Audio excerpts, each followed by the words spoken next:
Am I back on Star Sports? Huh?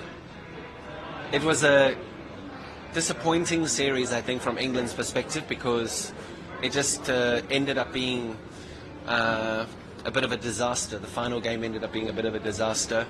I think that in the fourth one-dayer, if the concussion substitution had been done correctly, maybe England would have got up there. It would have been 2-2 coming to the Wankhede. It would have been way more on the game.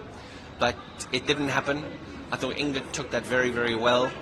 But I think they'll be disappointed in the way that they played on Sunday for sure. But when we talk about especially Indian batting lineups, how you see Abhishek batting? Amazing. Abhishek is amazing. Shadow of Yeah, I mean, obviously Yuvraj is rubbing off now on Abhishek. His batting was fantastic. It was the best T20 innings, international innings I've ever seen. And I said that to him afterwards. He was there doing interviews with us. And I just said to him, I said, Abhishek, that was the best T20 innings I've ever seen. It was unbelievable. It was effortless. The stroke play was great, and there was no funky shots, no ramping, no sweeping, reverse sweeping. It was just perfection. If we see the England batting lineup as well as the bowling lineup, they have this perfect team, but where they lack in this T20 season, what do you think they will come back in the ODI as well? I think Joe Root's going to be a big asset back to England because his ability to play spin, rotate, strike and take pressure. I think that's going to be the key. I also think that the England batters are going to be much better in the one-days because they're not going to have to go after the spinners as much. In T20 cricket, you've got to go after every ball is an event. 50-over cricket, every ball isn't an event. So I think that the England batters are going to cope a lot better in this one-day series. And I'm hoping that they're very competitive with their bowling and they bowl a little bit more at the stumps.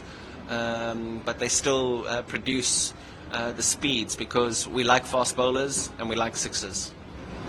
Given Rohit and Virat will be coming back into the ODI Yes. side, they've had a very tough time period of late, the last few months. How do you look at them, given the challenges that are ahead?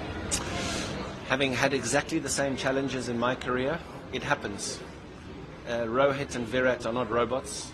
They don't walk out there and get 100 every time they bat. And I think people should just relax and celebrate how good they are and how good they've been for India.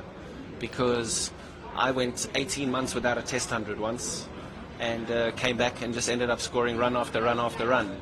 So I think it's very, very important to realize and to understand that these guys are human beings and they will fail.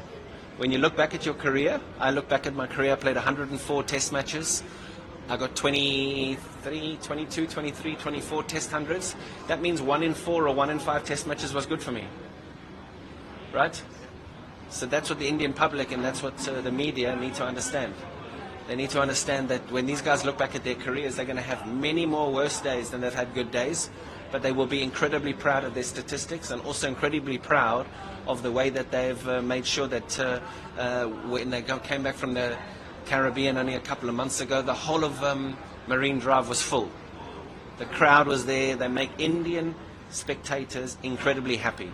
Maybe they had one bad Australian tour. Does that make them bad people? No. Does it make them bad cricketers? Absolutely not.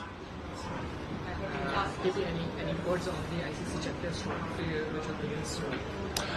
I don't have much on the Champions Trophy, if I'm honest. I haven't even looked at it. I'm not working on it. Got no interest in it, really.